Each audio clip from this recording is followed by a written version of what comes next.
Counterblast to IPG. That's kind of crazy. Whoa, that's kind of crazy.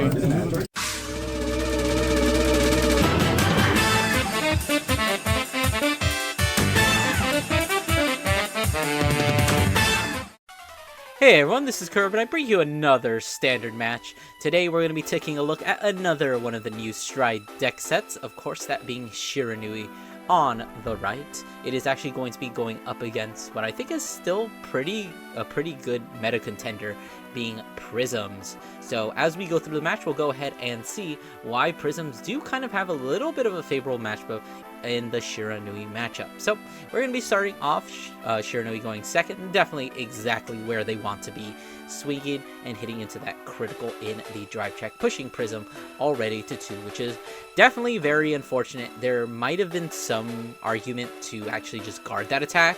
I'm not too familiar with Prism, but I guess we'll see if we really need the counterblast or not as we ride into the grade 2, allowing us to check the top 7 cards of the deck. Going to be adding 1 card with Prism. Of course, that is going to be the Persona Ride. So we've got a definitely very good turn 2. So it looks like this card is what we wanted to get the counterblast for. It's going to let us counterblast 1, check the top 7 once again for another Prism. So maybe we're kind of just hurting for the Prisms because I think I'm not too familiar with the deck, but I believe your game plan is to kind of just get one of each of the Prisms and kind of just get them on board and constantly bounce them into the board and your hand. So if we desperately needed that Prism, then definitely taking that damage was worth it to get it. But if we were able to kind of hold back on this turn, we might not have been overly necessary to take that first damage. But the other alternative of calling this card is that it does allow us to get a little bit of early game aggression, getting 2 swings at the Vanguard, which is definitely what you want to be doing against Shiranui. You do kind of want to rush against it as hard as possible, but unfortunately we did see a defensive there on the first damage, so this Vanguard is going to be a 1 to break, and unfortunately we are not going to be seeing it there. So, riding into the grade 2 Shojidoji, which is the traditional Shiranui grade 2 in the ride line. We'll be checking those top 5? Yeah, top 5. 1 stealth card goes into the soul, while 1 gets called onto the field. Kind of looking like we don't have a ton of good options there. It looks like a lot of triggers and a PG. So, turns out we're going to be whiffing on that because you do have to put 1 to soul and the rest get called onto board. We're only going to be choosing 1 card, so that Shiranui is going to be going into the soul. So definitely not terrible. It is a little bit of deck thinning of a normal unit, but ideally you would want to get a +1 off of that. But Shiranui has enough, as we are going to be seeing the stealth card for Shojidoji called. Since you do have a Shojidoji Vanguard at the moment, you can counterblast 1, check the top 5, add any stealth from among them to your hand. So taking a look at that top 5, it looks like we are just going to be adding the what's his name? Is it Madoi? No, I don't think Madoi is the PG. I forget what his name is. But the PG is going to be added because, of course, it is a stealth. And being the new PG just makes Shiranui that much better. Because before, I believe the only stealth PG was actually just the starter deck PG. But anyways, going to be swinging the Vanguard, guarding for an OT to pass, and then swinging this other rear guard. Theoretically, we could just give an intercept there because we maybe do want to keep at low damage, or if we have a really good 5k shield in our hand, we'll be able to just quickly and easily block it. But either way, I think that we do kind of want to block this, but it looks like we're going to opt to not do that. I guess we wanted to keep a little bit more of the aggression on board. Maybe we didn't have a good discard there, as we discard the the cat in order to ride into the grade 3, using the skill of the grade 2 of the ride line to call down a card and draw another card. Wow, that skill reminds me of another lyrical ride line. Any Lillifa stands in the comments? Remember how we can also call and draw 1 card? No one knows what Lillifa does? Okay, good. You really shouldn't. Anyways, calling down that grade 2 Prism, definitely a very good attacker here. Can be swing for 15k, which is a very nice magic number against that 10k Vanguard. Of course, going first for Prisms is not the greatest because just like so many other decks, they are kind of locked behind the opponent being on grade 3. You can still do things, but you don't get the most out of your effect. You don't get multi-attack, you don't get crit. Do you get multi-attack? I don't remember. I think you do get multi-attack, but you just don't get crit. Anyways, we're going to be starting off with the 10k at the rear guard, and then using its skill to bounce itself back to the hand. This other column going to be swinging for a very powerful 28 here, not hitting into anything, using the skill of the Celtic there to Soul Blast 1, and then bounce them both to the hand. And then the skill of the late is going to allow you to Soul Charge 1 and Counter Charge 1 since you haven't Counter Charged yet this turn. Swing with the Labrador, Counter Blasting the 1 to call out 2 more rear guards, 2 more Prism rear guards, calling back out that 20k column and drawing another card, opting to go for a solid single attack instead of 2 attacks, hitting to a critical trigger there, swinging for 38. Guess it's going to be PG'd there with that free PG that we searched off of the grade 2. And then I believe we are going to be using the late skill here, or I don't remember whose skill it is. It's one of their skills. I think it's a grade 2 to Soul Blast 1 and bounce them back to the hand, and Soul Charge once again. So we do see the way that Prism is actually able to counterplay Shiranui here. With them going second, they aren't able to call anything from the drop zone, so they are left with an empty board, meaning that this is going to be a pretty pitiful attack from Shiranui.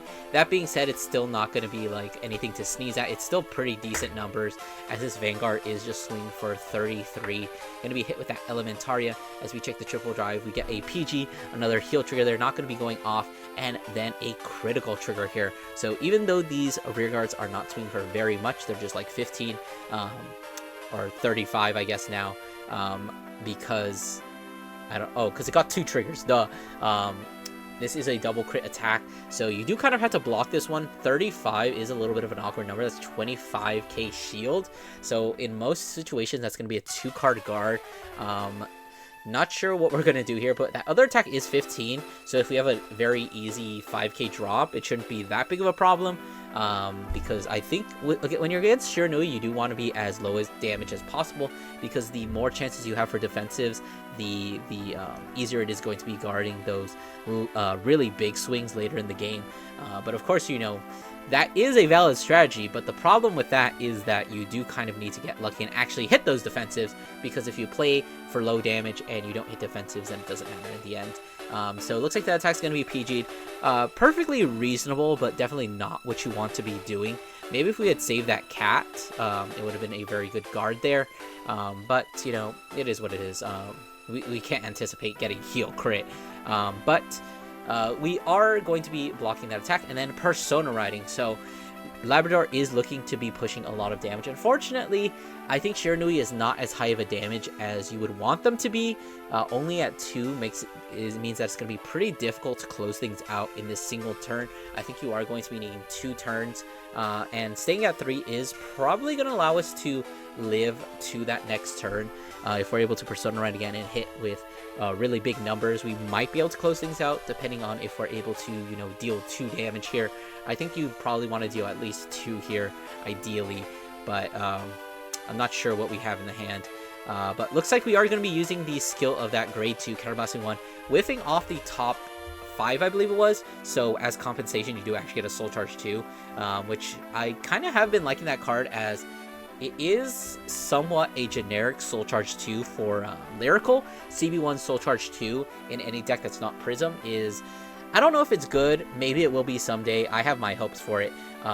But we'll have to, the future will hold. The only other Soul Charge you have that's generic is, there's an on-hit promo where it's like on-hit Soul Charge 2. I don't know why I'm talking about bad cards. Let's go ahead and talk about other cards. Anyways, we're using the Labrador skill, bouncing the late back to the hand, using its skill to counter charge 1 and Soul Charge 1. So we've definitely got a whole bunch of soul in there. Unfortunately, do we have that many ways to use it? Not a whole ton from what I can see, other than the late. Is it not late? It's Celtic. We're swinging the other one for 20. Going to be an easy 15k guard there. Swinging for the 38. Very nice number, but unfortunately hitting into a defensive there, which is definitely not where you want to be. You do want to push a little bit more damage. Now this Labrador is so much more easier to actually block, as we are going to be using the Labrador skill here. Calling down 2 rear guards, going to be opting for 2 more attacks here. The front row units do get an additional 5k, and Labrador herself is going to be getting an additional critical. So we do have to see. I mean, we're probably going to block this as the Shiranui player. It's not that big of an attack anymore. It is 33 and you're at 23. So I think like a 20k guard is a 1 to pass. But looks like we're going to throw down that OT, just not playing around with anything. That's an OT to pass. Flipping over the top card here is going to be a critical trigger. So that's definitely going to be very helpful for pushing at least 1 more damage during this turn. But unfortunately, unless both these attacks go through, we're not going to be able to finish it this turn. And with that many cards in Shiranui's hand, I think it's like, is that 4 or 5? Things are probably not going to be finished this turn. So we're giving the extra critical and the power to the Celtic there. We've still got some pretty decent attacks here. There is, I would say there is a little bit of logic to damage denying here, but not really that much. They already have the 1 CB. That's all they really need for Magen Tambu. The only thing you're really denying is that 1 grade 1, but in the end, that's not really overly necessary. I guess it's fine that unlike last turn, we didn't call to a single column just to bounce back and play around Shiranui, because it's not really going to matter in the end, because Shiranui's skill is going to be calling something back from the drop zone at the start of their turn and giving it another 4k. Actually, the 4k is from the stride skill. I don't know why I'm forgetting all these things. Maybe it's because this is my first time commentating Shiranui, and I had to actually read all the cards for the first time. I've only played against this deck like 3 times, so excuse me if my knowledge is not the best. But it looks like we are actually going to be taking on the rear guards with this attack with the late swinging at that rear guard. Definitely a valid strategy against Shiranui, because those restanders are no joke. But at the same time, for whatever reason, Shiranui has access to like 10 restanders. So even if you end up just like, you know, attacking into rears, there is a very real possibility that it can just go to naught. As we do see Shiranui starting their skill, selecting a card from the drop zone to call back onto the rear guard. Looks like we are going to be calling out that grade 3.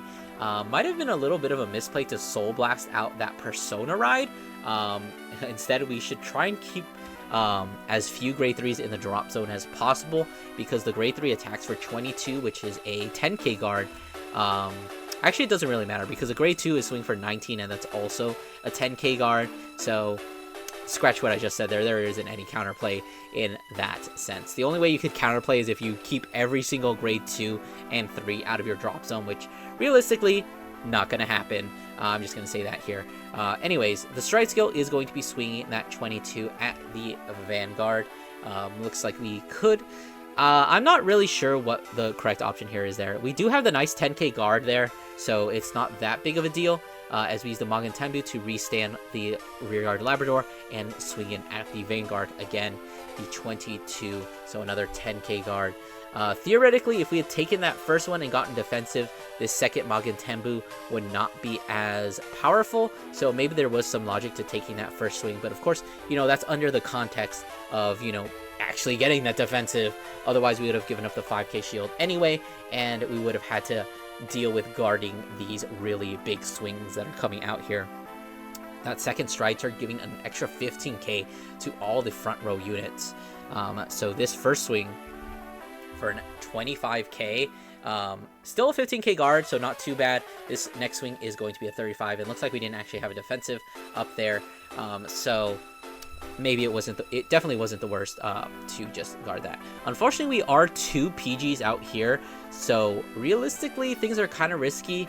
We got another 25, or actually we've got 35 on both of these columns, because the what's it called, the other grade 2, the other restander that's not Food Eye, gets another 10k on GB2 or something like that. I don't remember what it is. It has some condition. You guys saw it on board or on the screen. So yeah, so we got 35k more attacks here.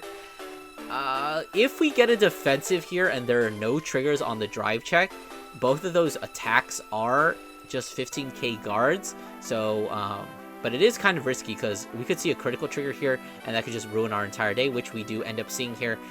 Thankfully we PG'd here, but unless we have another what is that, 45k, we need to be able to guard 35k.